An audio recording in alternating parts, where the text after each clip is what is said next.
नमस्कार, मी Namrata. Welcome to Gulati Cranes. आज आपण बघणार आहोत केस कंपनीचे सॉइल कॉम्पॅक्टर, ते म्हणजे 1107.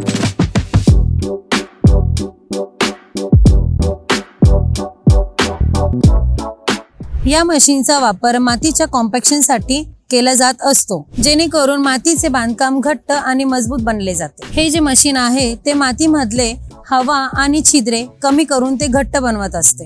हे जे मशीन आहे याचं ऑपरेटिंग वेट असतं ते 11 टनचं असतं. त्यानंतर ड्रमची थिकनेस जी असते ती 25 mm दिली जाते. हे जे मशीन दिलं जातं तुम्हाला ते पूर्ण 100 HP मशीन दिलं जातं. या मशीनची कॉम्पॅक्शन पॉवर 32 ते 34 टन आहे. या मशीनमध्ये 70 लिटरची हायड्रोलिक टँक दिली जाते. त्यानंतर AdBlue DEF 24 लिटरची टँक आहे. अधिक माहितीसाठी आजच व्हिजिट करा गुलाटी क्रेन्स, अडगाव, नाशिक.